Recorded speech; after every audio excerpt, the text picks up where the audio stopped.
It's story of the progress, service, responsibility.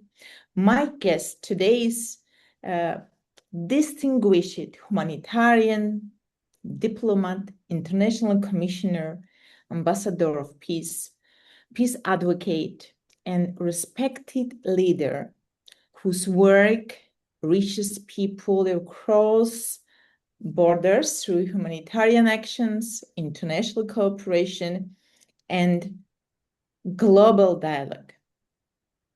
He serves internationally through humanitarian initiatives and the support communities, refugees, sustainable peace efforts, while working in a close cooperation with international partners, inspired by the principles and the values promoted by the United Nations.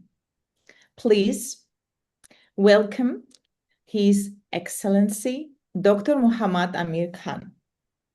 Thank you very much. It's my pleasure and honor to join you today. Although we are in different parts of the world at this moment. And thank you very much for a very impressive introduction. You had made it for myself and my activities. It's a pleasure to join you, Christine. And always I feel honored on your invitation, whether it is a conference online or whether it is today. I am very humbled and honored on your invitation. Dr. Khan, we are most welcomed and truly honored to have you with us today. And before speaking about, and we will start about speaking about diplomacy, peace, humanitarian work, and I would like our audience to remind that our podcast and our the interview is constantly different. We want to show the person behind the international titles. We want to show real person, and every remarkable journey begins somewhere. And the first question is coming to me. Tell us about your childhood.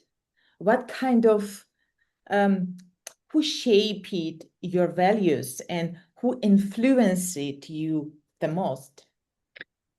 Well, yeah, of course, I know. I understood that this format is an entirely different format, and it's not a format like a diplomatic one or something like that, a formal one. So I understand it is an informal.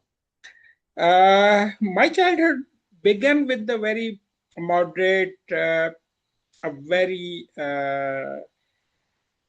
good family of my country. Of course, you can understand that my country is comprising on a different tribes and different provinces. So my tribe from which I belongs, they are mostly highly educated peoples in the Pakistan, in the country. Secondly, they are very sophisticated and very mannerful and very talented people, so that 90% of our pupils of my tribe are in bureaucracy, in civil service, in armed forces, and of course, some are in business, some are doctors, some are educationists. So it is like this. And my childhood began in the ancient city of Pakistan, Lahore. I born over there because my father was serving as a civil servant over there. So I brought up over there into the ancient and historical city Lahore. I mean, the people knows about, if they Google it, they will know that what is Lahore, because in subcontinent of India and Pakistan, there are two very ancient cities. One is the Delhi and one is the Lahore. And so I start my January in a very prestigious educational institutions. I did my education from the Government College of Lahore, my bachelor's, and then I pursued for my master's And I did first master in journalism. On that time, there was no mass communication, there no mass media. That was a journalism degree, and I was out of a first batch of that degree. I was a who passed out. I have the honor that I am the first batch person enrolled in my university, and we passed out.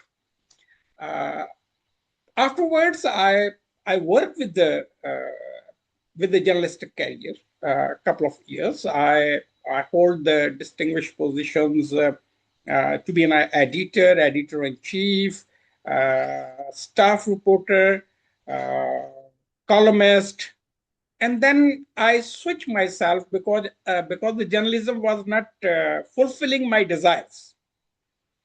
So I switched myself into the law, and I did then again graduation in law and masters in law, and then I joined the civil service also. So the career has begun.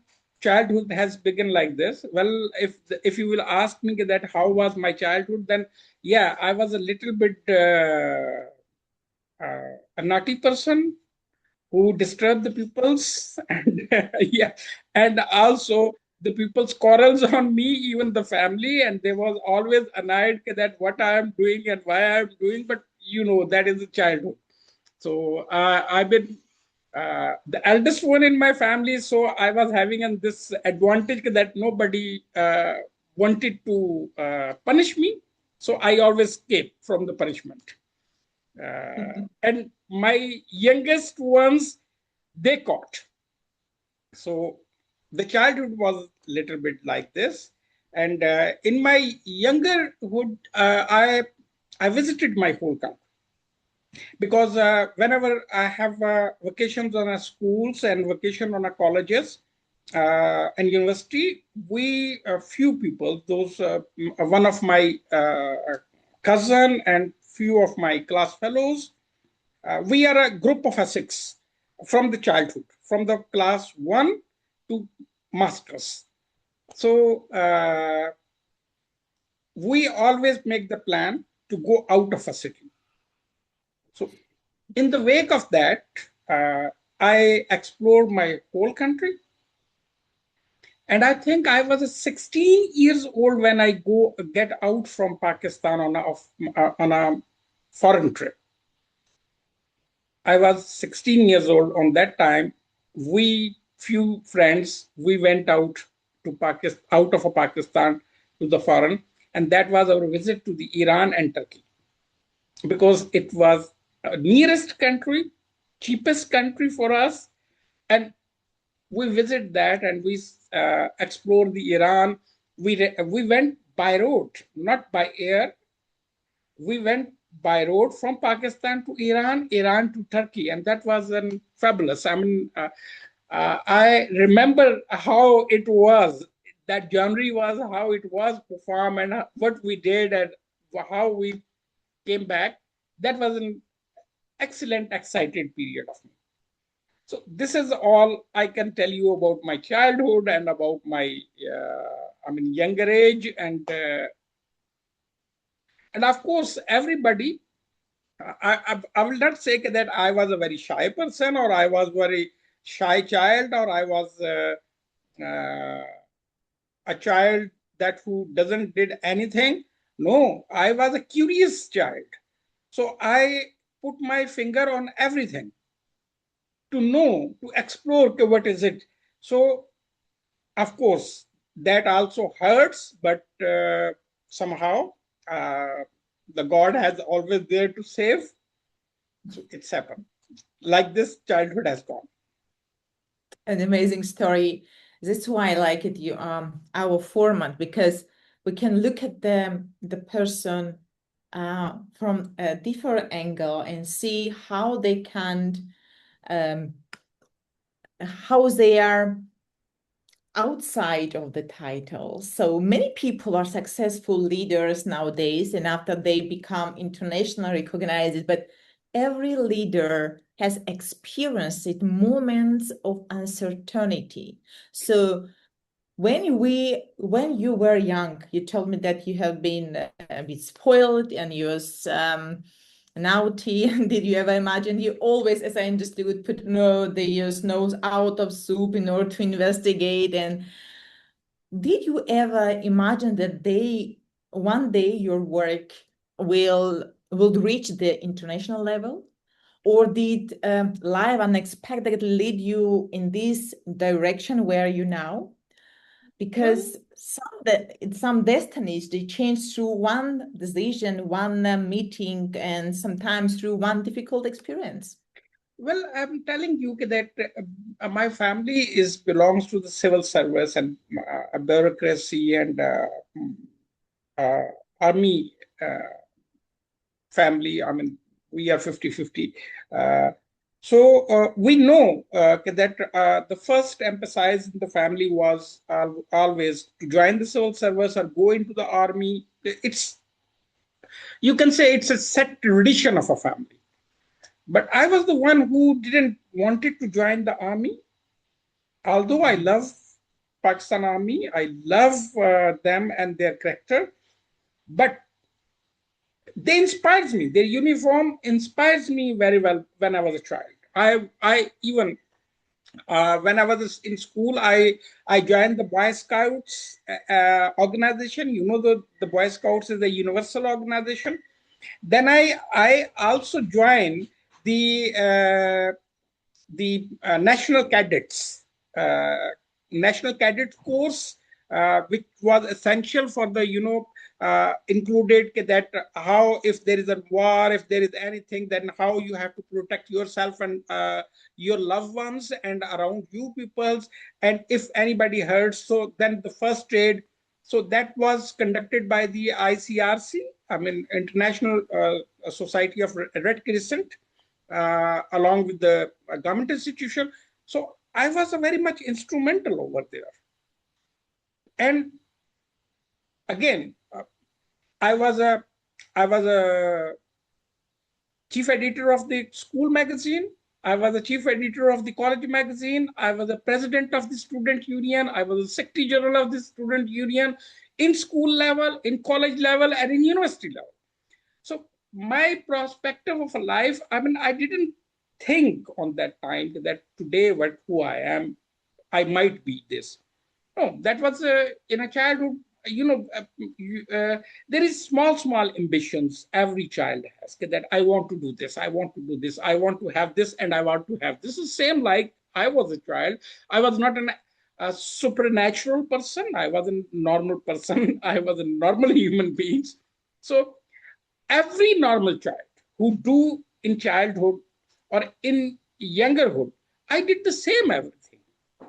And today when I'm sitting sometime with my fellow colleagues, I mean my friends of our school and college times, we laugh what we do when we remember. We laugh that yeah, we did this also. So the time has changed, and but still, uh, time has changed, position has changed, situation has changed, but still, there is a child inside of us.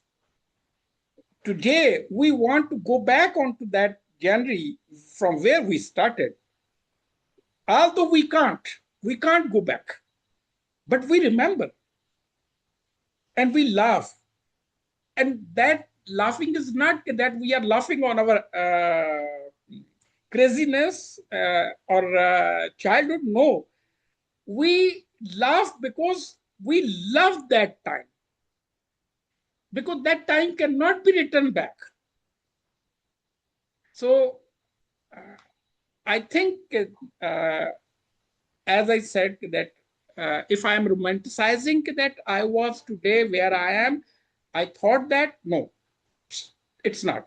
It, on that time, the simple was okay. Let's finish the education and then let's have some jobs, and a good job, having a car, having an, I mean, because on that time when we were studying in my country, the very few people own the cars on that time. It is almost, you can say, uh,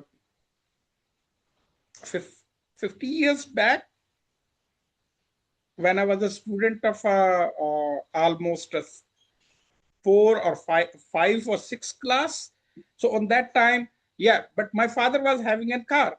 My grandfather was having a car. But on that time, around the vicinity of me, where we was living, few people was having a car. And what the rush is today in the cities, we never saw the rush like this in our childhood. That was, entirely different situation. And there was no pollution. There was no toxic, polluted city. Everything was green, clean, and breathable. Today, if you will go out from anywhere, in not in Pakistan, in anywhere, you have a breathing problem because of the pollution, noises, and you can understand that pollution, the most of the pollution is comes from the vehicles. So uh, that was, small ambitions. But yes, the turning point comes in my life when I was studying in England for my PhD. And over there, the former Prime Minister of Pakistan, Mrs. Bhutto, she was my neighbor because she was a Pakistani, and she knows my father being as a bureaucrat, because my father was also served with her father. So we was interact with each other, and she hold she was going back to Pakistan, and she said, "Why you don't join us?" I said, "Ma'am, my father will kill me if I will join the politics." And, no, no, no politics. You are a civil servant. You join the service and serve the country in our cabinet or in our. I will give you the task. I said, "Ma'am, I will think." She left England, and unfortunately, she becomes the Prime Minister of the Islamic Republic of Pakistan, the first female Prime Minister of my country. Not only my country, the first female Prime Minister of the Islamic world. And before taking an oath, she messaged me in London, "Okay, pack up your luggage and come back." And I said, "No, I cannot." Then she sent a secretary to my home over there, and he said, "Okay, this is your ticket. Evening, pack your bag, leave it everything, give me the key of your home, and go." So I came to Pakistan, and very next day, there was an oath taking ceremony at the presidency. So my name was in the federal cabinet. So the time changed. And that was not my dream. That was not my ambition. But it is the Almighty God who has bestowed this prestigious place. And I'm thankful till now. Till death, I will be thankful to the Mohtarama Benazir Bhutto, who was having an influence on my life, being as a leader, being as a woman, and being as a warrior. I called her a warrior. She stand for the country. She served the country. She bear all the consequences, and she sacrificed for the country. None of the other So, leaders can be a leader like her. So so she is it was having just an influence. So let me, I served with her in a two cabinets in two terms, and then I left. I request her that I want to join the diplomacy. It's much better that although being as a minister, I was not a politician. I was a technocrat or a civil servant. She kept me in the ministry, and then she was going. Yeah, before going, leaving the power, she transferred me as a diplomat, and she appointed me the ambassador to another country. So from that time, this January has begun, and that January has begun in 1996 to till now. I am successfully doing it, and even if I will be go back in my past, I will never imagine that I will be on this position. Amazing. Amazing story, because what exactly came to my mind, that the women, female diplomat, female leader, he was just like at a particular moment, a person in your life, Your Excellency, that completely changed your future, if I can consider like that. Of course, she changed my future. She changed my mind. Well, I will say that in my own opinion, being as a civil servant, I can serve my country better. It's not that I cannot serve if I'm not sitting on this position, or I was not in as a minister. I can serve in a different way to my country. I can contribute to my country and my countrymen. But she has changed all of a sudden everything. The person who didn't even experience the full civil service career becomes the minister. He has to control the civil service. So it's really very challenging. Let me tell you one thing, that when I sworn in as a minister, the ministry allocated to me, my father was the top civil servant of that ministry, and he was my subordinate. I'm his boss, my father. And I was stunned. I requested to the prime minister to change my ministry. She said, no, no, no, no, you have to do it. If today you will not do it, you will not execute your powers. You will never execute your power in your life. So that moment, she changed all the scenario. She changed entirely me. She shows me that leadership skills or leadership is not by birth. It's polished. It influenced. We cannot say, maybe the few peoples will be by birth born leader, but not all. So she shows me, she find it out, being as a woman, being as a leader, being as a mother, being as a sister. Uh, she find it out that what capacities around him a people has. So she also judge my capacity, what I can do or what I cannot. And so she pushed me. She deliberately pushed me to do it. Even I was not ready.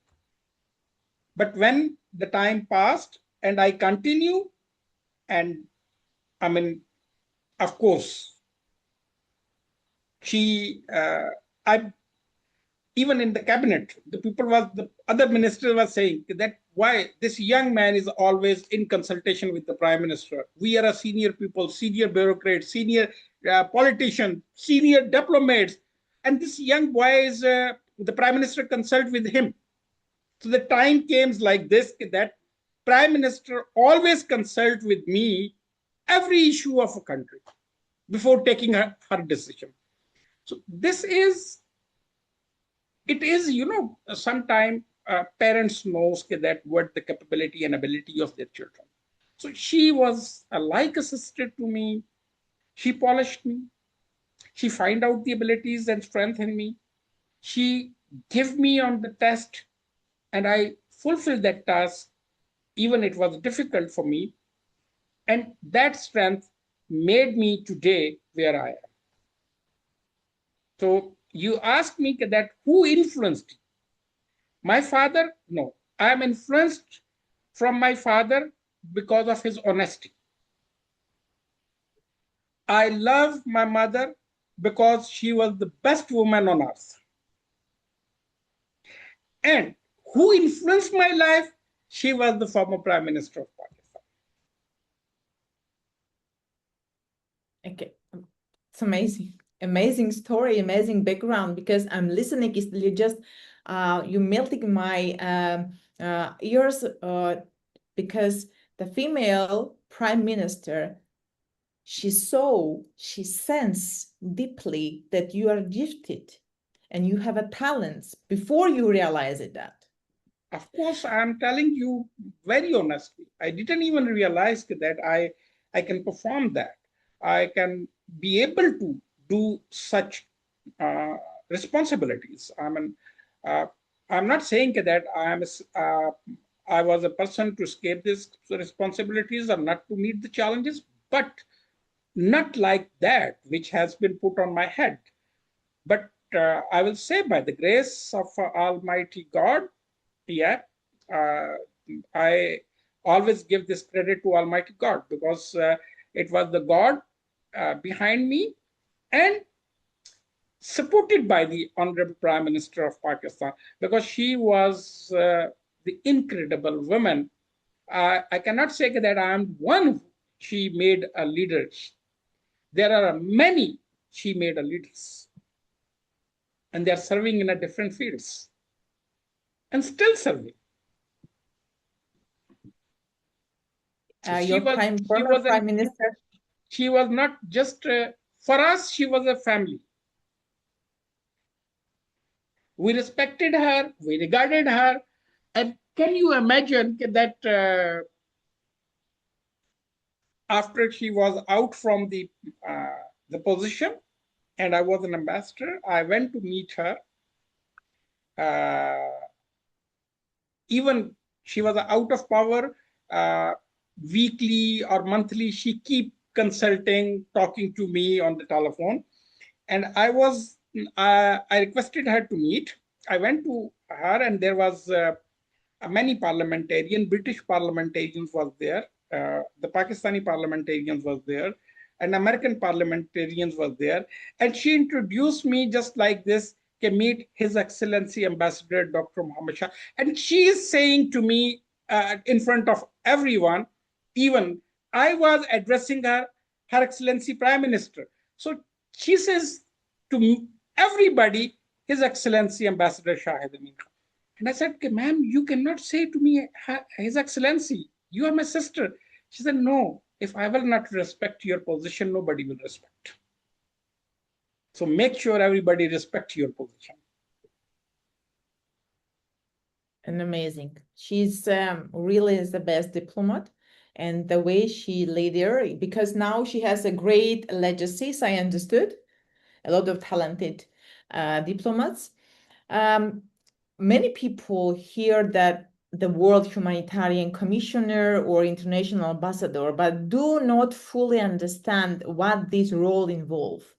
And I do believe that you have a really hard time. Can you remember the most emotional and the difficult humanitarian mission ever you experienced it? Yeah. Uh, in my life, there is a very emotional, there are many even incidents occurred in front of me. And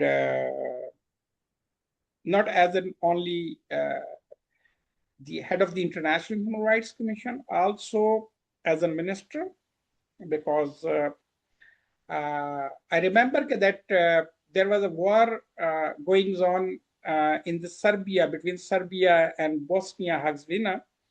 I was a minister, and I pushed the prime minister to go to Bosnia. And we requested to the Turkish prime minister on that time, Mrs. Tansu Çiller, to go with our female prime minister, because every man was escaping. Every man leader was escaping. So I suggest, Madam Prime Minister, Madam Prime Minister, you are a first leader of an Islamic world, being as a head of government. And the other is Tansu Çiller is sitting now in Turkey, so that you both women will go to the Bosnia, then it will be a moral support and encouragement for the people of Bosnia. We requested to the United Nations, we requested to the NATO, we requested to the everyone who was involved over there, and nobody was even ready to give us a security to land on Sarajevo airport. Well, we fly from Pakistan, landed in Ankara. The Turkish government was stopping that Tansu should not go. Then the Tansu said, no, I had commitment. I will go with the Benazir Bhutto. So we, Tansu and Madam Bhutto, both sit in a one plane. I was in that plane. The foreign minister of Turkey, foreign minister of Pakistan was also there, and many others. And we went to Sarajevo. When we went over there, there was, we reached at the airport, and airport was having a blast.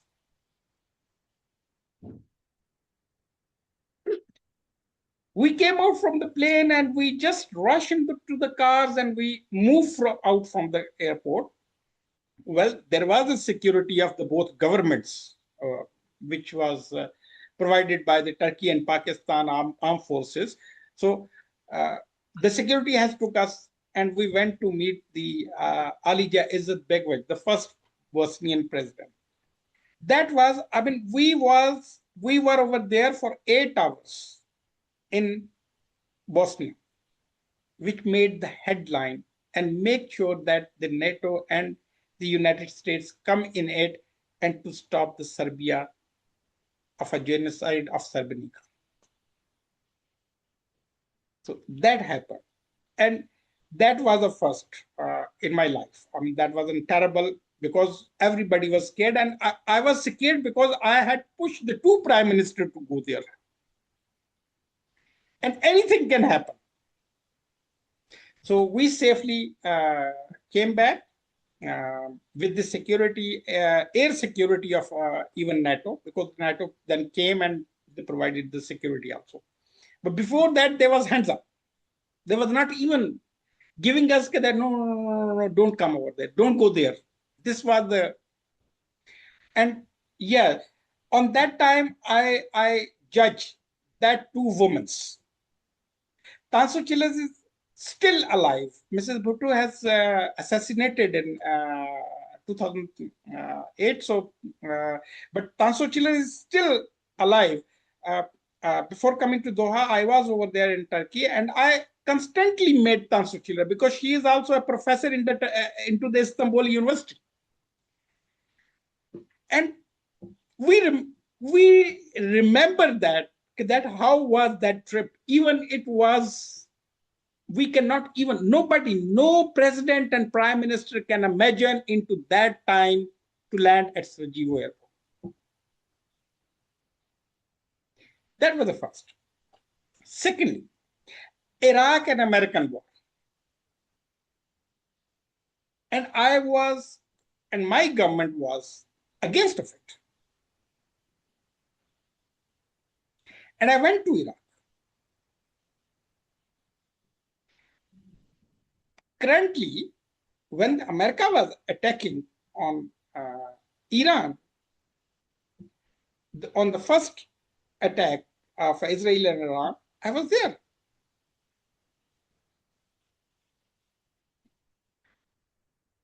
Numbers of incident I can tell you, and I know, first of all, what I say is about me, myself, I'm not scared about the death. First, when you're not scared to die, then you make difference. I'm not scared of it at all. Yeah, of course, there are concern of my staff, my relative staff, my families, pupils. Obviously, the people, those who loves you or to work with you, they are concerned, and they always says that you don't care. I said, okay, if I care, can anything will stop? If that care will stop me to die? No. So let me do it. So this is, I told you the two incidents, and then I can go ahead with the many things. Let me tell you, I supposed to go to United States on the 9/11, and I should be in the same building which was hit for a one conference.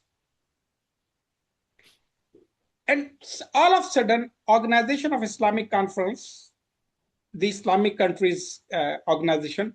They invited me in Malaysia. I went to Malaysia.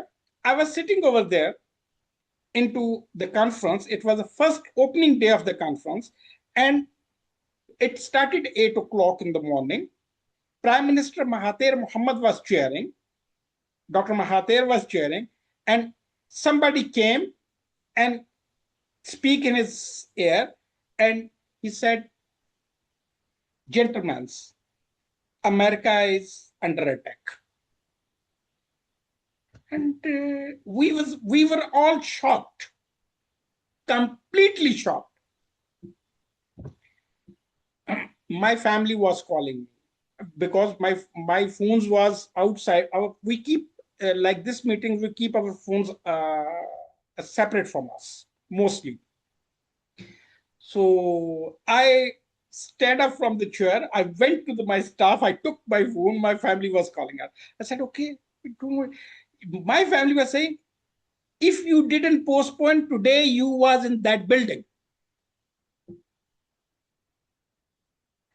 So you can imagine, and this happens. It's very difficult. Sometimes it is the incidents. I'm talking about the incidents, but I can spell you out that there is a lot of pressures which we bear every day. On that we didn't even share with anybody on a day-to-day working, because when you are talking about the international justice, sovereignty, legitimacy, uh, rule of law, international humanitarian law, respect of our human rights, respect of our women rights, respect of our children rights. Nobody is a happy from. Mm. And especially people sitting in a power corridors. They speak about it as shining words, but they are not in favor until they are in power. When they get out from the power, they remember all that there is a human right, there is an international humanitarian law, there is a women rights, there is a children rights, there is a community rights, there is. Then they remember all the rights, but when they are sitting in a power, they are the most evil peoples.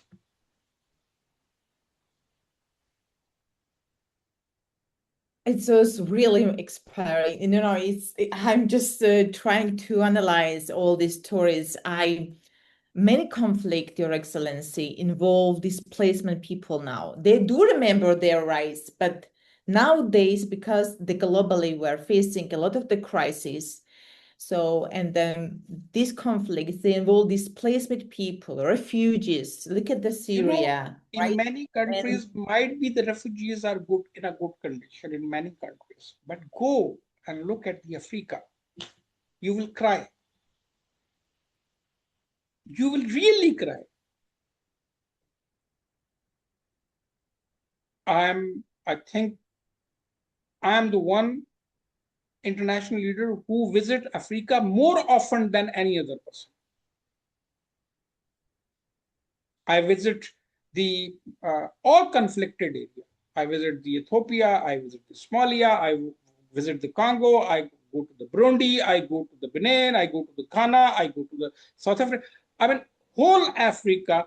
The If you count in the last 5 years my visits, none of the international leader has made such visits which I did it over there. So the situation is, of course, I can say that I cannot, or everybody cannot be everywhere in a one time. Of course, or everybody has a limitations. But when we saw the miseries of our peoples, and we saw our life. I swear, I accuse myself.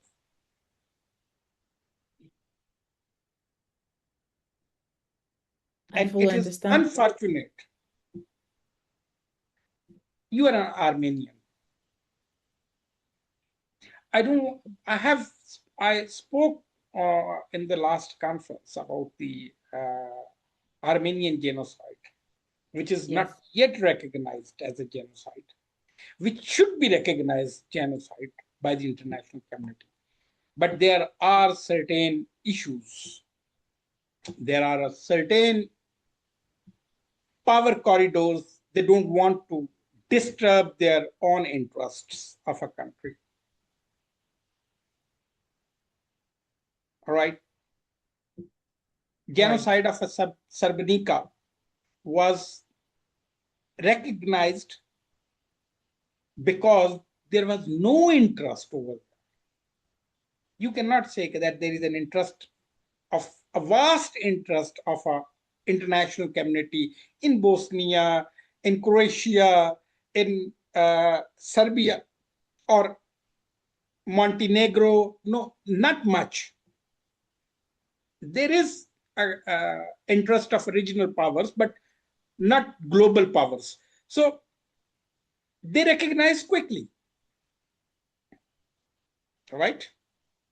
But today, I think more than 100 years, more than a 200 years has gone.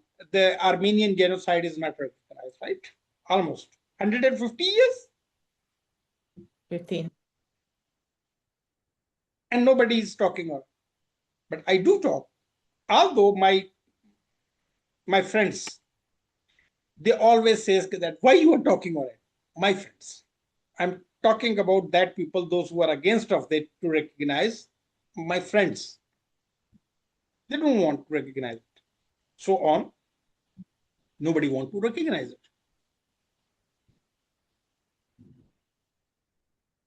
Thank you from if you myself open if you personally. open the speeches, my speeches into the UN Human Rights Council and even General Assembly, I always mention that look, injustice has to be recognized as an injustice.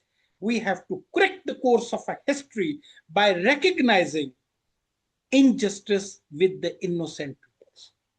So on, whoever is responsible or not responsible, we have to recognize the genocide of Armenia, genocide of a subcontinent of India and Pakistan.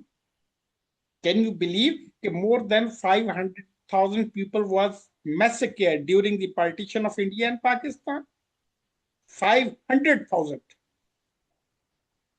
Is it a small amount? How much?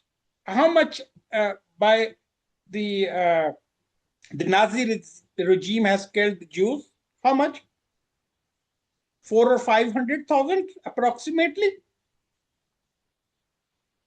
And still, that calculation is not authenticated. Here, authenticated calculation is there. Nobody want to recognize, and they say this was your conflict. So on, they don't want to recognize the Armenian. They don't want to recognize the genocide in Africa. I mean, especially if you will see at this moment, Rwanda and Congo in between. How many people has done? Nobody want to recognize genocide and massacre in Afghanistan, in Iraq, in Libya. Nobody want. Because behind that all conflicts and genocide, the global powers are behind that because of interest. If today all the conflicts will end, then which country needs the weapons? Who will sell the weapons? No, we better drink coffee and enjoy each other. I think this is the best thing we can do. Yes, exactly. You see? So this So, is what we have to show the people. Stop using the weapons. Better to use the coffee, cup of of course, coffee instead. I always my table is never be on without coffee. Perfect. So I want to just smoothly move to and share. Could you share what you just explained the challenges and so the bad experience. what could you share some story which really stayed in your heart forever? Story that remind you that your work is matter.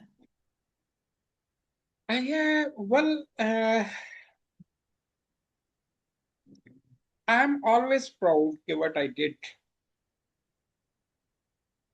for the people of Lebanon, for the people of Palestine, for peoples of even. I'm telling you that I was the one, despite the United States, to move forward Armenia and Azerbaijan to talks. I definitely was in because I wanted to have a peace into for the peoples of both countries. It's not a one country, both countries. I, yeah, I, in my own opinion, what I did it that Guinea-Bissau was the country under dictatorship, and I bring Guinea-Bissau back to democracy. That I did. Their constitution was, I have my input.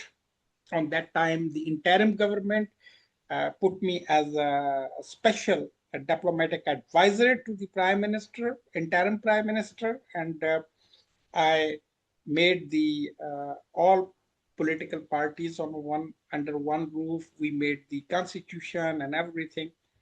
And even last year there was coup again, and that was a failure of the political leadership. That's absolutely failure of the political leadership. You know, the dictatorship come on that time when the political leadership failed and don't deliver to the peoples, and people are happy with the dictators because dictators are delivering and political leaders are eating. That's a completely different. In dictatorship one man eat, in politics 200 mans are eating. So that was my and even when I was leaving the Guinea-Bissau on that time, there was a full-fledged. They give me a guard of honor, which they give it to the head of a state. The people was there, and they provide me special chartered plane to go. I was looking at the faces of that people. Those even they don't have a full dresses, and they were happy. And by seeing their faces, I was thinking that I did something good. Sure. You know, when you saw a smile and happiness on the other people's face, it's make you from inside peaceful and happy. Sometimes a very small gesture make you happy. But yes, the bringing back to the democracy in Guinea-Bissau was my greatest achievement because Africa is not an easy continent. Dealing with the African, it's not easy. It's very hard, very tough, and very drastic. Yeah, dealing with the Europeans, dealing with the Asians, it's an easy. Even dealing with the Arabs are easy. Although the people say the Arabs have no mind, but uh, they are now well enough. They have mind also. They're educated. The new young generation is very much competent. So dealing with the Arabs is also easy, but dealing with the Africans till now, by tactics you can deal, freely you cannot deal. They're very difficult people. So for that reason, that achievements lies in my heart that yes, out of a 56 African nations, a one nations brings back the democracy just because of my efforts, a one man effort. Congratulations. And so I'm really happy to hear that. And before we move to our more main topic about genetic code, the war, and the peace, Your Excellency, if I may, before we move to next topic, I would like to make a personal observation. By nature, I'm a researcher and I closely observe people, not only what they do or write, but also what they write, how they communicate, and whether their actions truly reflect their words on the paper, whether the paper or the through TV. Over the past months, I'm honored that we are communicating. I have read many of your publications, your topics, and observed in social media the reflection on the social responsibilities. I respect within your words about the relationship, the family, the role of the man in society, and how you protect the youth and the women with dignity, and how you treat them, how you try, also how sincerely you encourage and mentor young people and inspire the young leaders. That personally, I would like to thank you once again It's my for pleasure. supporting for It's my supporting pleasure. our competition. If I you will not remember, say I will not say it's my pleasure. I feel it. It is my responsibility. It's your if your words are not matching with your action, then empty words is nothing. Secondly, we have to think about it that the young generation is our not only our future; they are our today also. If we will not make them responsible, if we will not trust them, if we will not polish their abilities and skills, how the future can be a prosperous? This is what when you ask me that who influenced you, although she was a 10 years older than me, but she find out, she polished my ability. She know it that I have strength and courage, but I need the direction. She gives me a direction by action. She brings out the leader which I never felt it to be a leader. So she bring out the leadership skills. This is what I always say is that of course fathers know what their child's are, what capability and abilities they have. But what the mother knows, father doesn't know.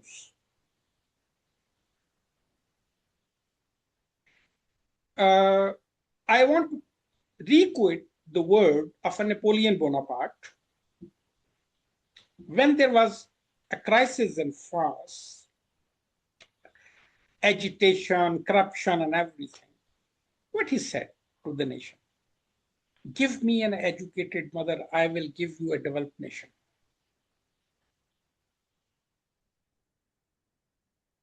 yes, Right? The same words has been used by the Tunisian president and leader of independence, Mr. Habib Bourguiba.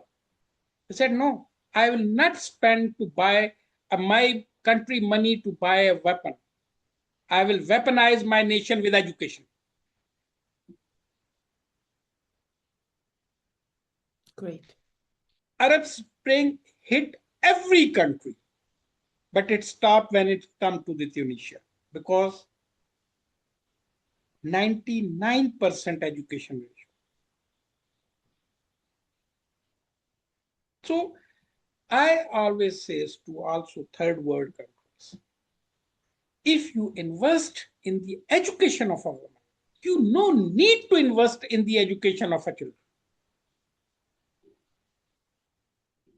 Because educated mother will bring the educated generation.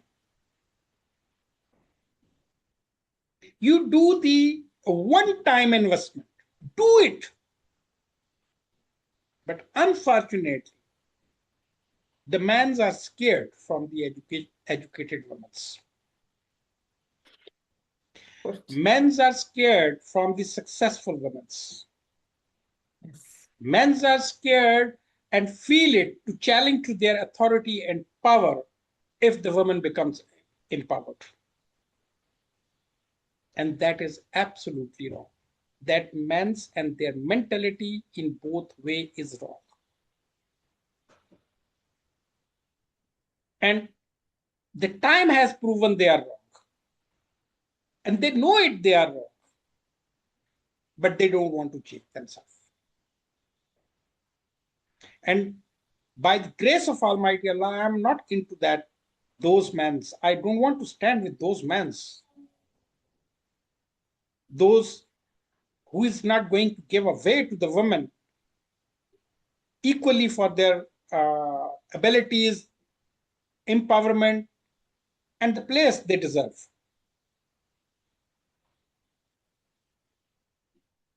It is absolutely wrong mentality, and I never agree with any man that the women cannot compete them. Women can be a good, women can be a good mother. Women can be a good wife. Women can be a good sister. Women can be a good daughter, and women cannot be a good leader. What the shameful words men use. Unfortunately. For example, Because they are insecure. I will give you the example of one leader, which is known by everybody. President Clinton, the most powerful president of a powerful leader of a global world, having a scandal with the Monica Lewinsky. And on that time, he must be prosecuted. But who jumped to rescue him? Wife. She jumped to rescue him.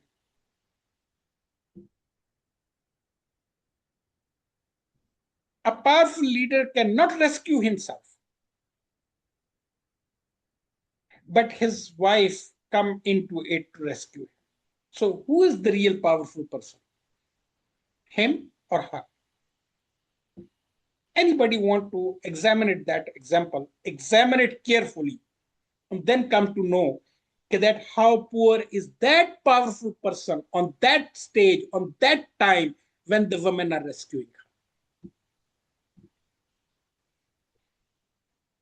I'm not Yes. saying that nobody has a fault, pros and cons. Everybody has a fault. We are all human.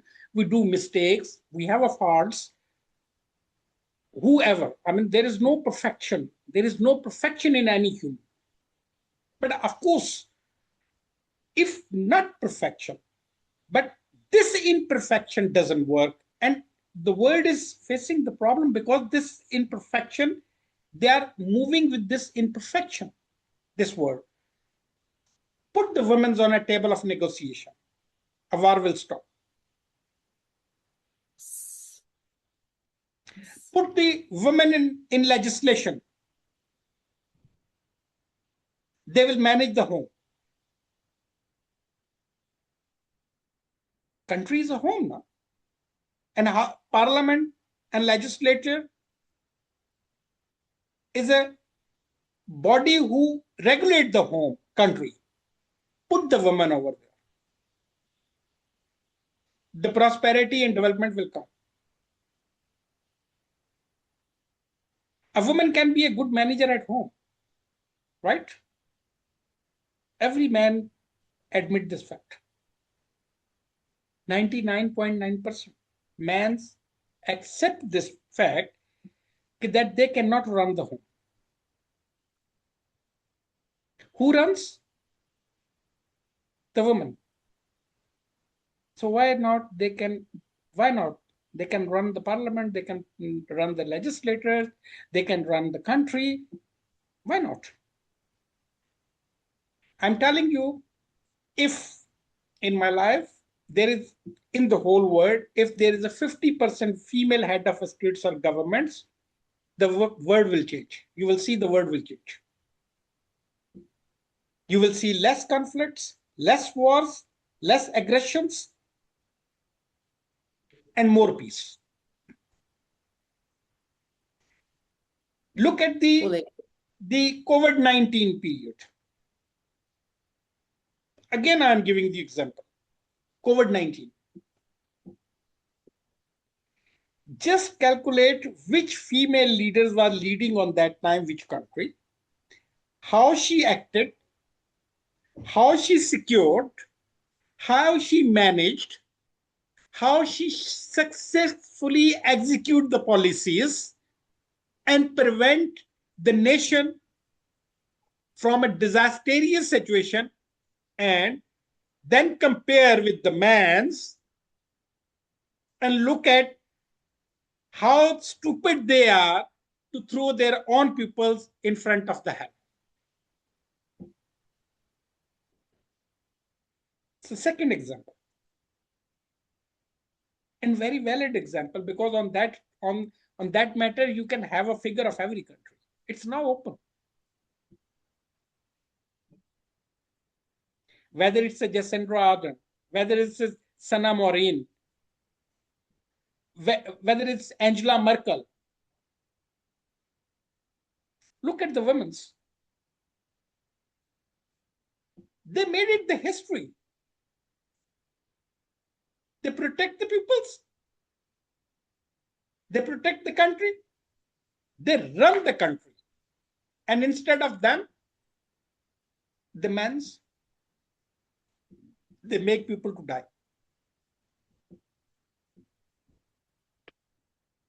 In Europe also, see the stupid leaders over there on that time. You will calculate how much the death ratio is from the men hands comes. Did you ever seen that a woman is a head of a state or head of government and that country go into the war? You will find no evidence of it. But whenever there is a man, there is a fight. A It's lust man's of a nature. power. No, the lust of a power. Okay. This is the lust of a power. I will say it's a lust of a power. It's a lust.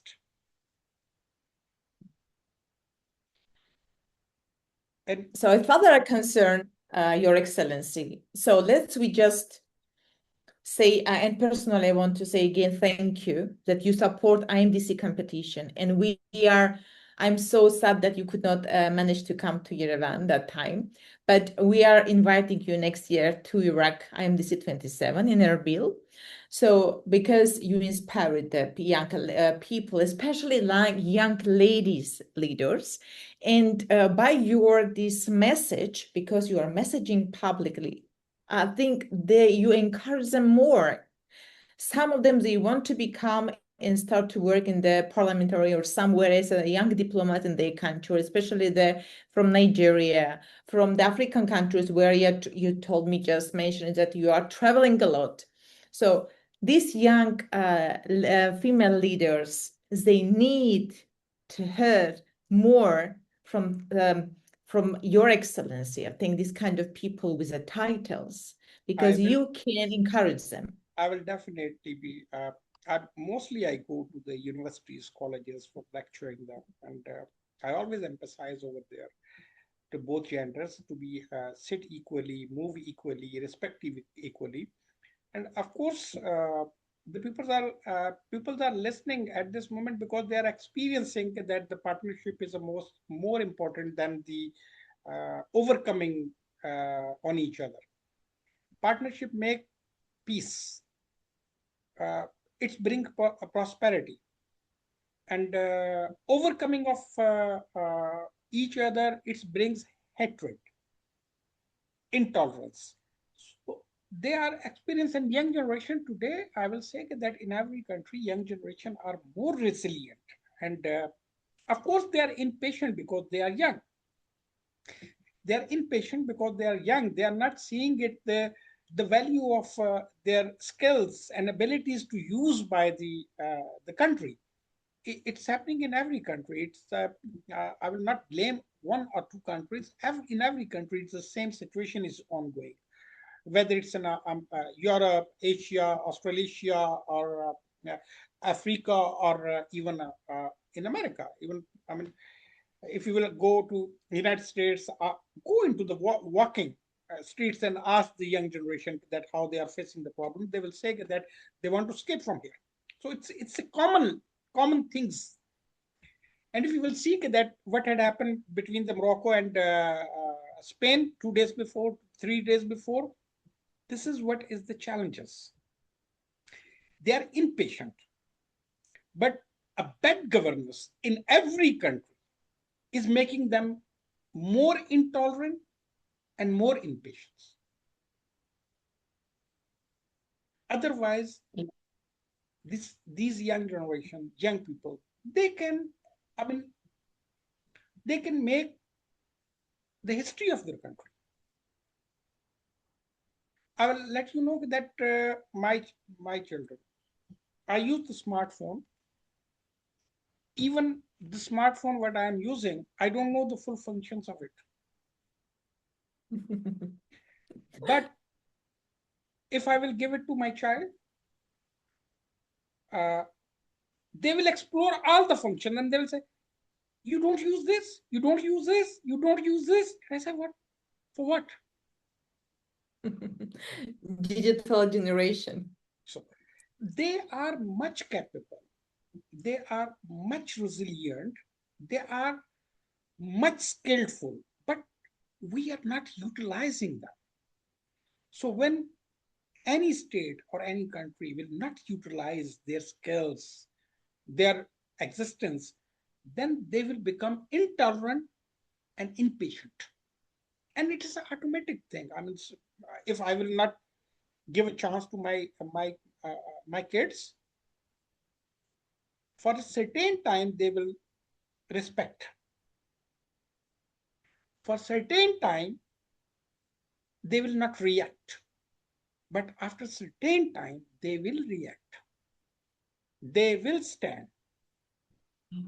So this is the simple ideology in every country that we have to encourage them. We have to push them. We have to give them uh, the opportunities. Of course, every government cannot give them a jobs, but the government is responsibility to create the opportunities. So what opportunities they have to create? They have to create to allow the businesses to be open so that the young generation can get the jobs over there and to utilize their skills over there and to contribute into the development of their country and society. And it is not difficult. It's not difficult for every government. But unfortunately, the dumb people, when they're sitting on a power, they don't know. They just want to be remain in power and that's it. They don't care about the peoples. So revolts create on that time when we don't listen to the young peoples. We have to listen to them. We have to understand them. We have to know their ambitions. They are very ambitious people. You know, when I was a child, on that time, the television was came very newly. Before that, we was listening to the radio, right? And newly television came. There was no cell phone on that time. There was a one telephone line, and if out of a city you want to call, you have to book the trunk calls and wait for hours. So today, I am speaking with you live. Do Yes. we was having this opportunity? No. But today's children have it. So when the technology has driven them, we have to understand we cannot stop them. We have to create the opportunities for them. This is what Absolutely. is the backdrops that still the old peoples are sitting on a power and decision making position. They're not aware of what is the actual reality which can drive the pupils, especially the young pupils, to develop their countries, to develop themselves, their societies. So this is the generation gap. This is a generation gap because old generation is still on a clerical mind, and the young generation has gone to the moon. So huge difference. Yes. They want to do it everything manually, and they want to do it everything digitally. So this gap is not filling in every country. So we are moving, we are changing. It's we call globalization. Yeah. So as we are moving closer to the main question, what I want to ask you, Your Excellency, as I understood, and I would just finalize that the women, when the women sat at the table, it makes gain another voice, the peace gain another voice. So we have a program. In our program, we explore the genetic code of war versus peace. We truly understand that not only conflicts themselves, but also the human behavior, as you mentioned it previously, that create them. And from your perspectives, because you witnessed a lot of the crisis negotiations as a diplomat, as an ambassador, why do the parties in the conflict, and I ask another diplomat as well, continue even they say they want to come to the peace, but I don't know how they picture the peace. I don't know how they see the peace. Do you believe the peace is created mainly through politics, through diplomacy, through education, through changing human thinking? Can we change it? What Well, do we have to do to bring them, show them? diplomacy diplomacy is an art of negotiation. I always say it's an art of negotiation. You know, every ability has art. For example, somebody is an making the painting, artist. Somebody singing, artist. Somebody acting, artist. Somebody is manufacturing, artist. So negotiation is an also art of negotiation. This is called the diplomacy.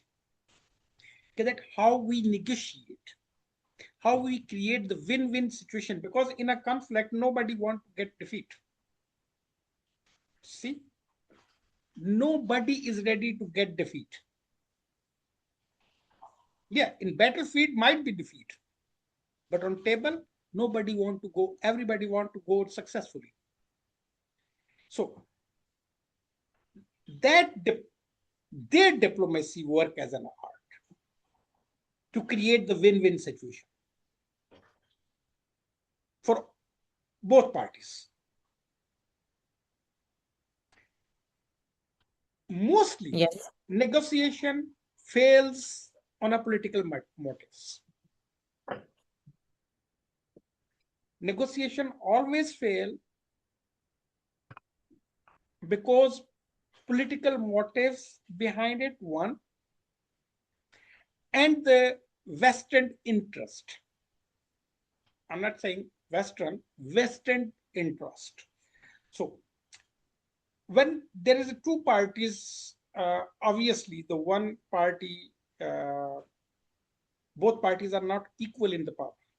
So, because in war, somebody has the upper hand.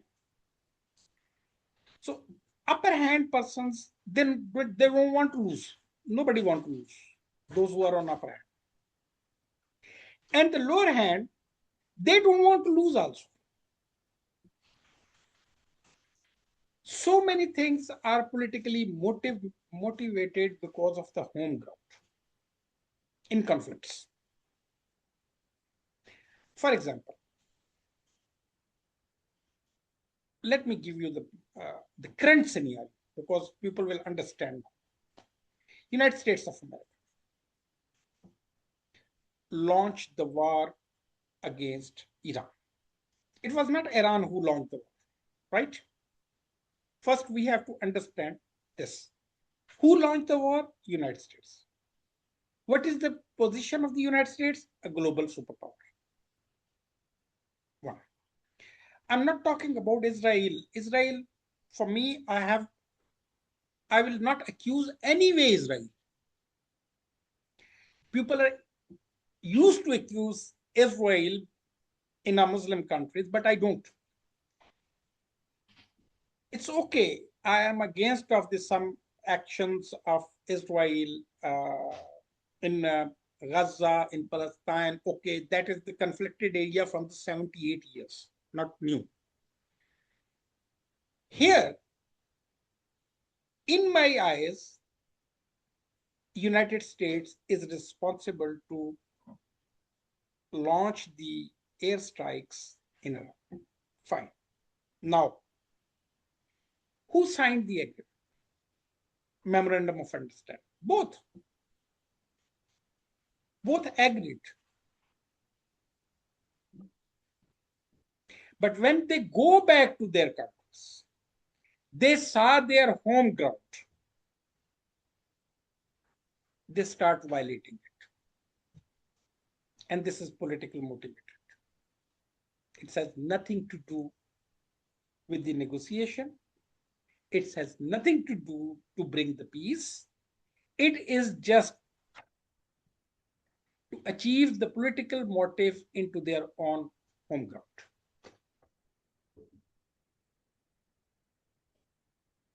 So sometime this scenario comes in front of us also. And obviously, if we are mediating, if we are negotiating, then we are also suffering.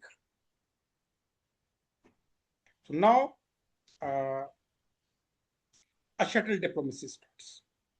Behind the door diplomacy starts. Media knows nothing. Most of the media stories are fake because it's their assumptions. It's not authenticated news. And yes, of course, news on assumptions make more destruction than no news can make the destruction. Okay, fine. Because they have to earn the money, media houses, they have to make some, action movie type of a situation for a public, so the public should give them attention, watch them. They have a good viewership. They have, I don't know, that is what they call it, this TRP type, something like that. Okay, fine. But here the media play also negative. They don't care about the peace. And I am not against of media freedom. No, media freedom should be there, but it should be responsible media freedom. It should be a responsible. They have to give that news which is authenticated, and they stand on it that it is authentic. For that reason, digital media has also make it situation vulnerable for everybody, because digital media is a 90% disinformation and misinformation. So competing the electronic media and print media with the digital media, now the print and electronic media left no choice to do it the same what is happening in the digital media.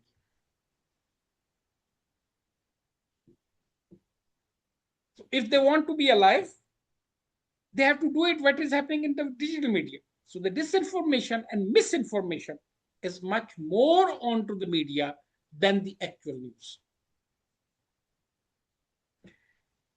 Yes, This fully is agree. what is the ground reality at this moment. If you will say that negotiation is failed, I am, being as a responsible person, I can say there is no failure of a negotiation between United States and Iran. It was successful and still it's going underway. Full stop. But what is happening right now? It is a reflection of the home ground politics. That's it.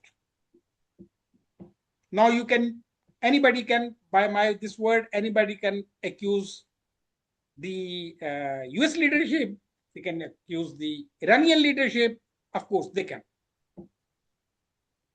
But both are agreed that there is no way, there is no win with the war. It is absolute understanding. There is no win in the battlefield. So, for that reason, they come and write it down the memorandum of understanding. And that MOU is a base to bring on a constructive dialogues on a many issues to make an agreement. But after the MOU, when they go back to their countries, they saw the situation and reaction of the public. They went back on that situation where they started.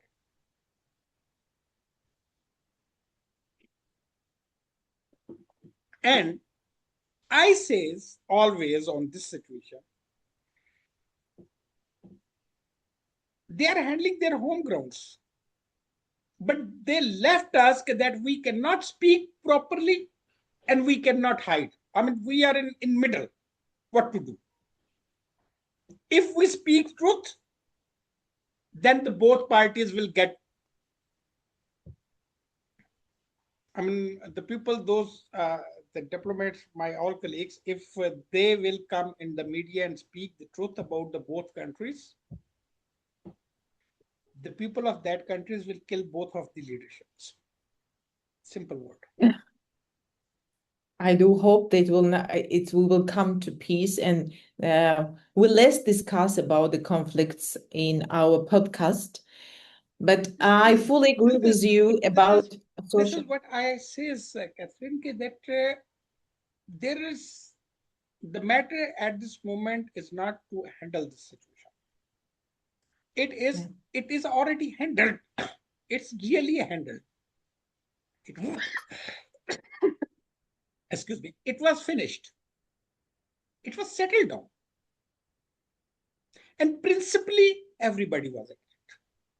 It's not that two parties was agreed. Every party over there was agreed. So it was settled. Now, agreement is there. Nobody is stepping back. See the situation. Nobody is stepping back that this agreement is discarded or finished. Still remain there. But what is happening? This is what I'm saying. What is happening? It is the reflection of the home politics, not international politics. It's nothing to do with the international politics at this moment.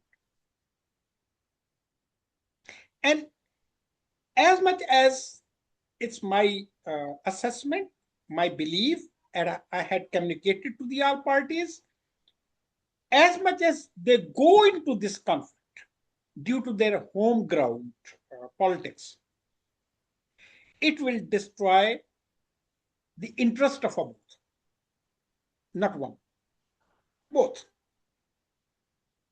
And of course, it will also affect those who are not a part of conflict. So there are many pressures from here, there. For that reason, the world has seen it. Sometime the war stops, sometime attack stops, sometime negotiation starts. Sometimes it is what I should say that in my whole life, this musical theater I have never seen in diplomacy. I call it the musical theater, Notebook.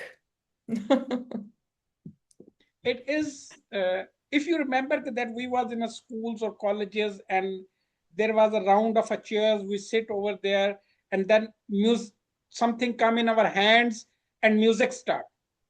And everybody has to throw it to the others until the music is going on. And that person, if the music stop and that thing is in their, for example, the ball in their hand, that person has to get the punishment.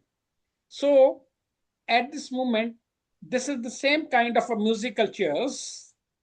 I call it the musical theater is going on, and everybody is playing their instrument to getting benefit and advantage. And Yes.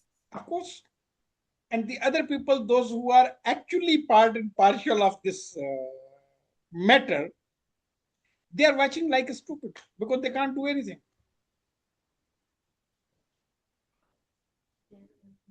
Something went wrong in this composition. Nothing is wrong. Really, I am with the responsibility. I am saying it. There is nothing wrong.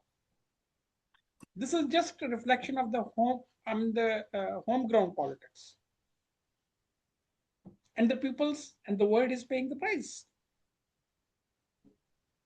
And maybe their abilities as a human being, because we are, as I said, from the psychological way, when we appoint some diplomats, first of all, we have to see if they are capable to do something or introduce or solve conflicts. No. I'm telling you, I don't want to take the names. For that reason, I'm saying it, that diplomats has done their job. They've done it. It's finished. Who is not doing their job? Again, I am saying it. It is a home ground politics. And who is dealing the home ground politics? Not the diplomat. I don't want to take the names. No need to take the names. I fully understood that. And I think we need to give more opportunity to diplomats just to, okay, they did their job, as you mentioned it, Your Excellency. But they have done it. maybe, yes, maybe they need to follow to do it, just to take care of it in their homelands, or just to say, to come back and say, maybe Your Excellency, I will finish and I will just The problem help is you with. the problem is the composition of every country is different. Yeah. It's democratic, non-democratic, presidential, parliamentary, whatever the structure. Yeah. Composition is different. So the composition, let me tell you one thing. In cabinet of ministers, when I was a minister in the cabinet, the prime minister is the chief executive of the country, right? The final decision has to be taken by the prime minister. So we was on that time 26 ministers in a cabinet. And if even 26 says okay, that this should be done, and if the prime minister will says no,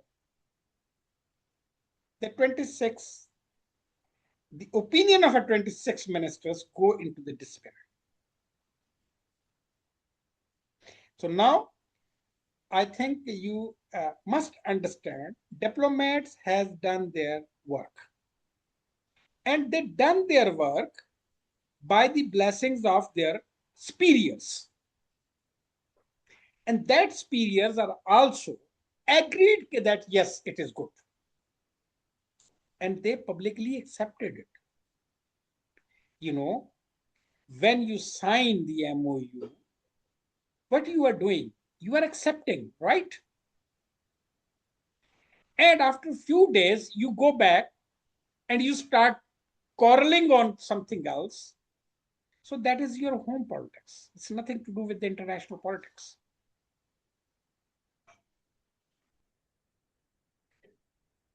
Till today, can you give me an example that which out of that two countries. I mean, let me tell you, two countries are the parties of conflict. Two countries are a party of conflict. Four countries are mediator. Four countries are mediators. So the two parties of the conflict agreed upon under the mediation of the four parties. Okay. Did Iran says that we are not accepting the MOU? No. Said MOU is a right declaration. Did the United States says that is this MOU is not workable? No. Till now, no. No, that, but they are accusing each other just because of the home politics. So it means diplomat has done it their best job. And the four mediators, every mediator, if you will talk to the every mediator, even a public opinion, even a media opinion, this is that MOU exists. It's not finished. So if the mediator are saying, the four mediator, and I can quote the name of that mediators: Qatar, Turkey, Pakistan, Saudi Arabia, they are the active part of mediation. All right. Egypt is a sleeping part of mediation. So altogether is a five, but the active is a four. So out of that four, give me a one example any mediator says that MOU between Iran and United States is finished. No one. Everybody say, yeah, we are working on it. So rest is the home politics. Obviously, the both parties have to make sure that their public should be satisfied with the opinion what they have gained from this conflict or ending this conflict. So until that, this is going on. I do hope they will come to the peace as soon as possible, because the mediators, as you mentioned, did great. So I do believe in the future of the public international mediation process, which is really crucial nowadays. And we think about something positive, because I want to put in the center you, Your Excellency. And for us, it's important to understand, okay, we are challenging global crisis, and we have these disagreements or mediators, they are doing their job. Okay, the mediation is good. Everything is good. Today we have a clouds, tomorrow we will have a good weather, even though today we are under the weather. But what about you, Your Excellency? When you finally have one free day, I do believe you have at least one day free. How do you spend this day? Don't tell me you're thinking about the politics. No, no, no, no, no. Don't tell me you're talking about the Well, politics. if I have a free day, what I do? Yes. I drink coffee. Okay. So let's drink coffee. I look at the news also. I mean, at least 2 times in a day, whether I am on off or not, I do listen to the news. Although we no need to listen to the news because our staff is putting messages, full of messages every time about everything. And I do cooking. Wow. For Okay. myself. This is interesting topic, because you have diplomatic kitchen. What kind of food do you like? Your traditional food, or I what you are cooking? definitely, I go in everywhere of every part of the world, and For example, if I am in Turkey, I have to eat the Turkish. If I am in Iran, I have to eat the Iran. If I am in India, I have to eat the Indian. If I will be in the United States, I have to eat the English and or European type of foods. I mean, so if I am in African, then African type of food. So Which is whenever best? Which is best for you? Which is the best for you? for Which me, one is my more? my food. Yeah. Okay. Which one? I understood because it's a culture, it's Yeah. something which is makes you feel in your comfort zone. It's important for us. No, So which is I use all type of foods, but when Mhm. I am cooking my traditional food, and I Which one like is your I which love to one? cook. Good. Well, I mostly cook the vegetables, lentils, rice, Mhm. because it's difficult for me to make the bread. So I quit the bread, but I keep the rice, and that is the mostly I do. The lentils we make it in a traditional way of my country. It's spicy and vegetables. Yeah, you know our food is spicy, and all world food is non-spicy. So to that is what is I do. Okay, whenever I got time, I do that properly. I cook and I keep it in fridge that if it will be for 2 3 days. So whenever I have time, I can take it and I can eat it. So the cooking is one of my favorite thing on my off day. Uh, and What about the obviously, singing, no, I don't sing. dancing? Uh, I mean, yeah, we will be having and friends, and we do sing, we do dance, we do drink, we do uh, make a jokes. I mean, I told you in advance, we are a human. We are not a machines. We do each and everything Right. what every normal human do when we have a time. But it is depends that sometimes we don't have an off day because of our job, nature of a job, and because of a traveling even. A constant traveling make you much more occupied. So when you have a time, we go to the nature, we go to the beach, we go to the clubs, we cook for ourselves. And it's not only me, I do, many do, many of our colleagues do. And we don't feel shy that we are doing for ourselves because we are a human too. We are not a machine who is programmed for certain task. So all the human necessities and needs we do have also. So of course, maybe we have so much hands to help us, but in kitchen, I don't allow anybody to help me when I am in kitchen.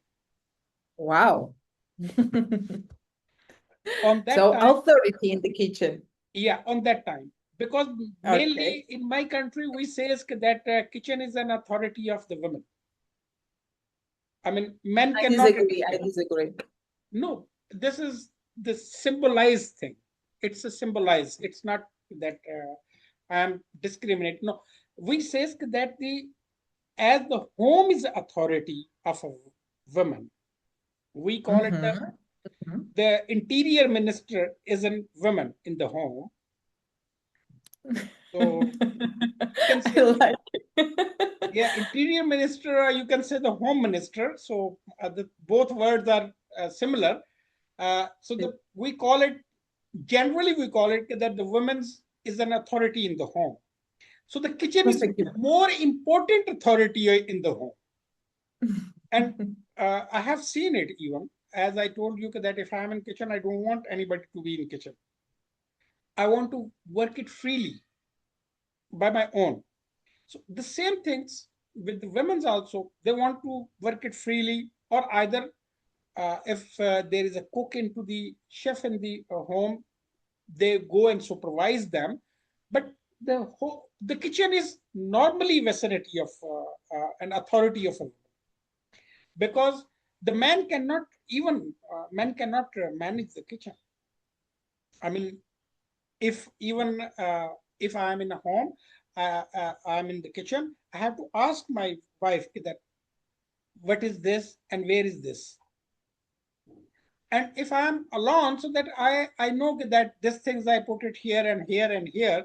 So this things makes you that who is the in charge. So Oh, the women this, is the in charge. yes. If the same thing goes in the offices, if your woman is working, a woman, so she is the in charge of her own career and office, and also she is in charge of the home. She took the dual roles together. Yes, I agree that it's not that the woman has to do everything, the man has to help them. If I am in my home, in my family, I love to stand in the kitchen with my wife, and I make the dishwashing with her to make her easy while she's doing something else. Uh, Even although she opposed, why you are here? What you are doing here? Go ahead. I said, no, it's okay. Just I'm just helping you. So that is this something else. But I'm saying that every man has to stand beside their woman and to help them. It is not that the woman has to do everything. It's Yes, not advisable, but it is depends on what culture, what tradition, what country, uh, what exactly. area you are.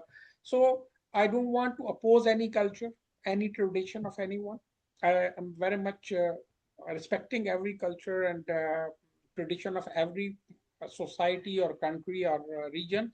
I have no opposition of that, of course. But in same situation, also I always say that of course man has to stand for the woman. Simply. So they have to stand in the kitchen, they have to stand in the house, they have to stand in the work, they have to stand in the life, they have to care about them, they have to push them, they have to they have to work with them, work for them, with them, for them. So, and Exactly. it doesn't matter that this is equality. It's some there was a question for me always. The people's I don't know what I should name that people. They says to me that, are you feminist? I say, yeah. What do you mean the feminist? What do you mean the feminist?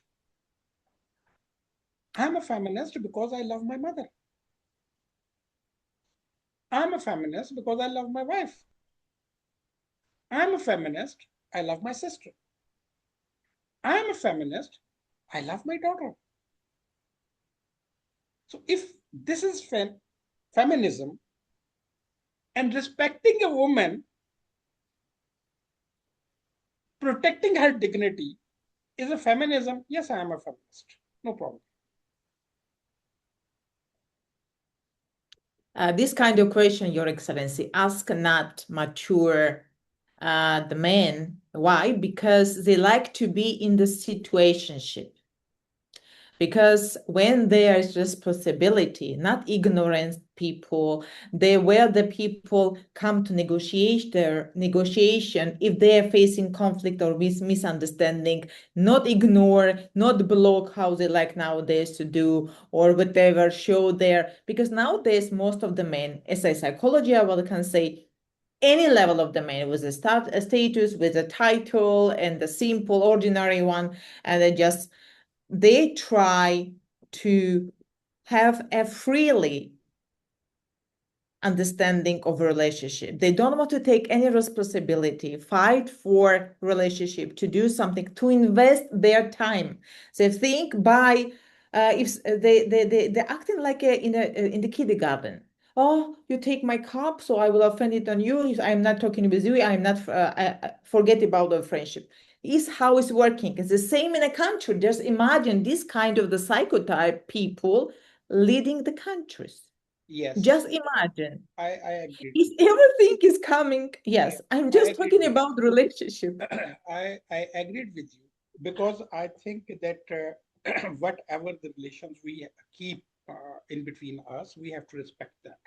First of all, we have to respect the dignity of each other.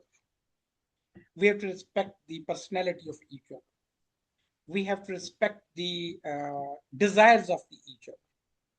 We Yes. have to respect the needs of each other. And moreover, we have to respect the emotions of each other. Because there is no relationship without emotions.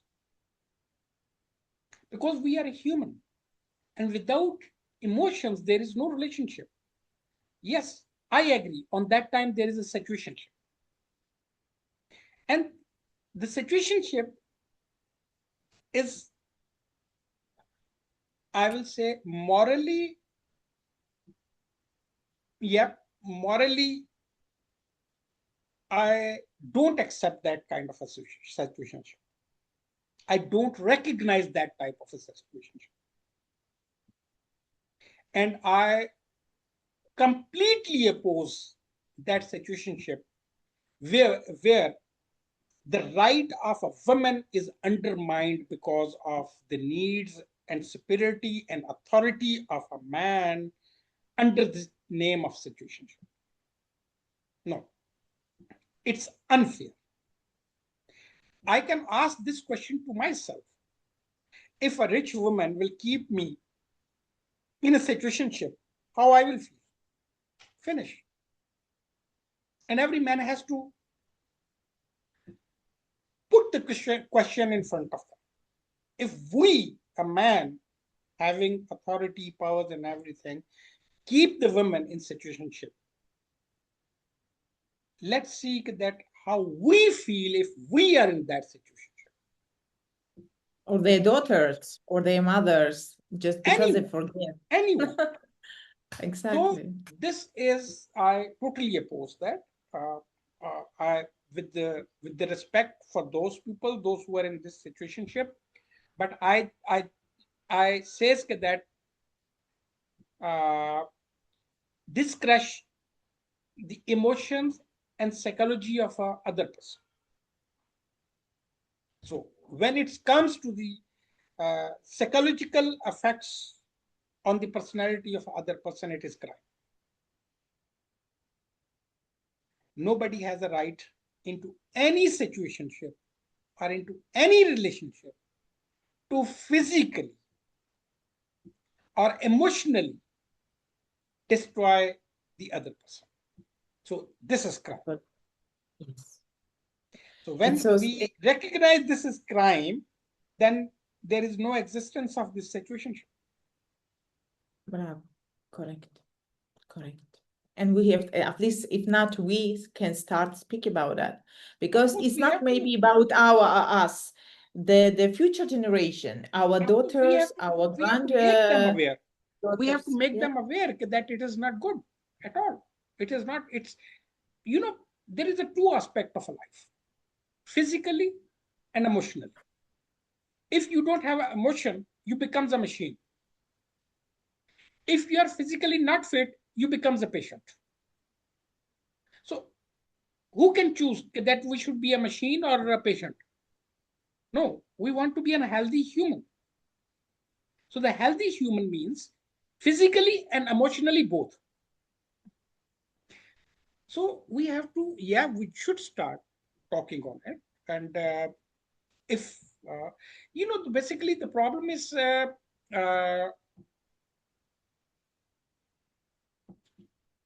again, I will say this is a problem mostly existing in, Coming from the families, I think, from the childhood, anyway, and society, which is affects with yes, their yes, kind of modern. if you will come to my country, my Pakistan, I'm saying Pakistan, and I'm not saying only Pakistan. Let me give you the example of the other also. Pakistan, India, Bangladesh, Sri Lanka, Nepal, Bhutan. If you will go to the subcontinent, Afghanistan, okay, let's go to Afghanistan, Iran, these Mm. countries, till now, our younger generation cannot go into the situation. might be what I will call 0.001%, maybe, but I'm not sure about it. Why? Hiddenly, there might be, not openly, and nobody can afford it. This is a culture. This is a It's a, tradition. yes, it's a, And again, I'm telling you, it's nothing to do with Islam. It's nothing to do. It's nothing to do with the religion. This is the tradition and culture of these countries. So the same culture, if you go behind the 50 years, the Europe and America was having the same culture. So this culture of situationship is mostly coming from there to the other countries. Until I'm telling you, till today, when I'm speaking to you, I am very much sure about the culture and tradition of my country and the other, our neighboring country. We cannot allow. Take the responsibility. If you like, if you are emotionally fall in love, go take the responsibility. Accept it in front of everybody. Why to hide or why to go into certain things that uh, the one thing more might be I'm wrong or right. You can correct me. The one thing is that the young generation, because of the economic condition, they cannot bear the responsibilities more. We have to look at the economic yes. perspectives also. So they are trying to be in a living situation that they are not burdened for each other. Or if they will be separated, there should be no other burden of the next generation to it. And the mostly this situation is arising due to the bad economic situation in the more countries. Because you cannot deny. Again, I'm saying the physical need you cannot deny. It's just like that if you are hungry, you have to eat it, whatever whatever is available. So there are physical needs, and we have to teach the young generation. Of course, that is your legitimate needs, but you have to be responsible for it, and you have Yes. to care that you both parties has to be mentally and physically both, are emotionally, should be helping hand for each other, not to district and not to destroy the mental, physical, and emotional uh, strength of others. Of course, we cannot stop this. We cannot stop, but we can give them the strength that how they can be a good partner for each other, whether they are living in a situationship or whether they are living in a relationship. I mean, it's nothing to. I don't want to compare uh, that situationship is better than the relationship, or relationship is better than the situationship, or the marital relationship is better than the unmarital relationship. I don't want to discuss in this flow, but I can say that the both partner, those who want to live together, they have to care emotionally, mentally, physically of each other. I think this is for all of the culture is as a main mission. It's not just we can divide because this is a morals. Yeah. So It's this is natural what have I to say. be. This is what I say, that I will, whenever I speak to the young generation, I say, please, at least little bit responsible of each other. If you cannot spend on each other, at least physically you can spend on each other. You can emotionally spend on each other. You can mentally spend on each other. You can invest into both each other to be good partners. Don't kill the emotion of each other. Don't destroy the mental peace of each other. So I think this system works globally as well, because when we speak about the partnership, we can speak about the neighborhood countries. It's the same story. Same story. Yes, of course, because It's the same story. same story. Because next to me, if somebody is living and they are a peaceful couple, then I will be living a peaceful. If they are not a peaceful couple, they are abusive or toxic or something like that. They will quarrel all the time, and they will destroy my peace as well. And we think pray for peace for all of the countries to stop the wars inside of the families, in the neighborhood houses, and between countries itself as well. And I think just want to say it's a final question of mine before I will conclude our great session. And I'm really honored to have you today, Your Excellency. If you could deliver, just let's say it's the last day, and we our TV, which is brings sometimes chaos or peace, say that okay, this is the last day on the earth. What kind of message you can deliver to the world leaders? Only one sentence, one sentence. And what would you say?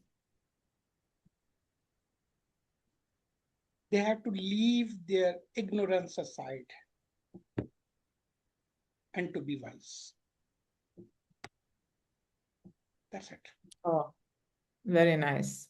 It's short, precisely, and direct message. Exactly.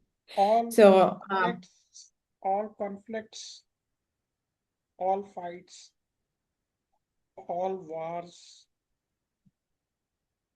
all bad situations starts with any human when they are becomes ignorant. What is a distinction between the animals and human? That animal have no wisdom and human has a wisdom. So I always say that they should leave ignorance and be wise. If they are ignorant, they will be called in the history like an animals. If they are wise, they will be called in the history as a human. So now choice is where's there. the will away. Now the choice is the, it's their choice. They want to be animal or they want to be human. Choice is there. Choice is in their hand. Their action will speak, they are a human, or their action will speak, they are animal.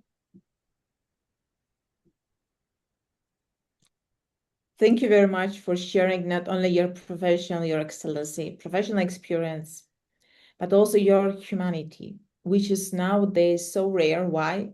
Even though there is so kindness and humanity exist, but they try to cover by mask of this kind of iron mask they are every day trying to use to show that they are strong. Today we discovered that diplomacy is not only negotiations, but understanding culture, tradition, respect. Humanitarian work is not only assistance, but peace is not only agreement, it is compassion, it's responsibility in any kind of partnership between countries, between friends, partners, or family members. But it's a courage to admit, to grow up, to be adult, to take this responsibility as a leader, as a brother, as a husband, or whatever they call boyfriend. Whatever relations. Thank you for inspiring us with this. You know, with the closing remarks, I will say the people call about the human rights.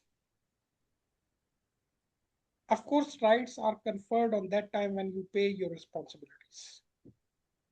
There is no rights conferred because everybody has the rights. But if none of them will pay the responsibilities, then who will get the rights? This is the most important thing, that what we wanted for ourselves, we have to give the others up.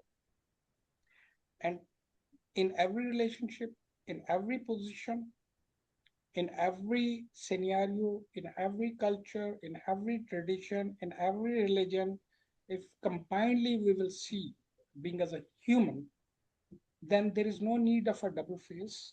There is no need a mask. There is no need to cover up. There is no need to be ignorant. There is no need to be shy to admitting the facts. And there is no need to humiliate on the on the basis of gender. There is no need to compare with each other that who is capable and who is not. We have to do our responsibilities. We will get our rights on our doorsteps. And when we will get the rights on our doorstep, that rights will bring peace, harmony, prosperity, peace of mind for everyone. So this is called it the coexistence. So the coexistence is to respecting each other. And coexistence is that I do have some responsibility towards you and you have some responsibilities towards me. That when we are talking, even we are talking, my responsibility is that I should be polite, respectful, humble, listener, and then responsive.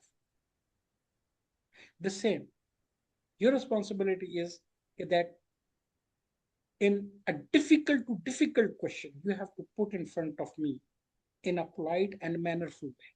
So as you pay your responsibilities, you will get instantly rights from my side, and I will get my rights to my side. So this is a coexistence. For that reason, the people has to understand this clearly, that we have to be human. Whatever you want to define human is, at least human is not animal. So if they want to be an animal, I have no words for them. If anybody want to be an animal, act as an animal, being as an ignorant, being as a senseless, they can be. I have no problem, even though I will respect them because I respect the animals also. Because the animals also, they have also rights. They have the right to exist. So that type of a human, they will have the right to exist, but they cannot exist into the human history. They have to think. I have, I conveyed. No, I conveyed because I fulfill my responsibility. Now it is there. If they don't want to think, fine. For me, they will not do anything bad. Whatever they are doing for themselves with themselves. I will live my fullest life, and one day I will depart like everybody depart, and I will be not having a regret that I didn't warn that ignorance. I warn on every step, on every table that ignorance. I fulfill my responsibilities, which is being as a human is on my shoulder. So now the rest responsibility of them, not yours and mine. Message has to be conveyed. My responsibility is to message conveyed, then finish. So thank you very much, Christine, and it's uh, really an honor for me. And I will say that in my whole life, nobody has taken the interview like this, and I never give it to the interview like this, not at all. I quite often go to the television channels or national international media on the certain issues. I don't talk personal. I don't talk anything else. I don't even talk the personals of others also, but it's a fabulous time I spend it with you, and God bless you always.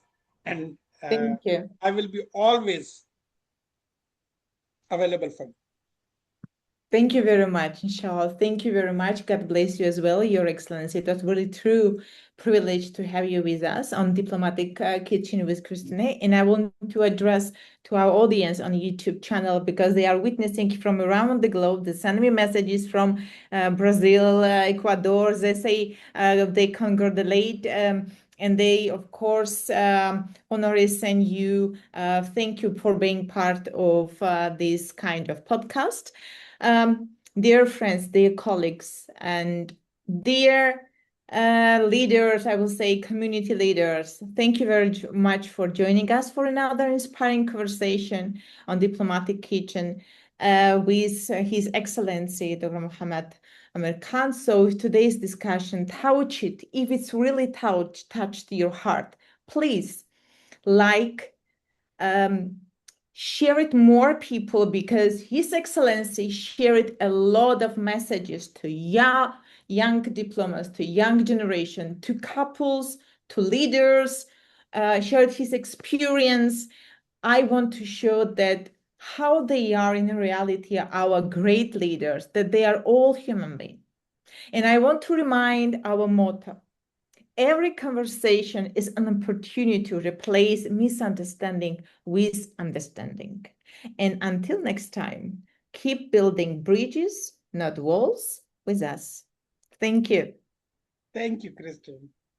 Thank you. And wishing you a great evening, Sunday evening, and hopefully to see you soon in our future conferences. Definitely, I will come to you, inshallah. Inshallah. Wish you a great You, good work week. Thank you you very too, much. you too, you too. Thank you.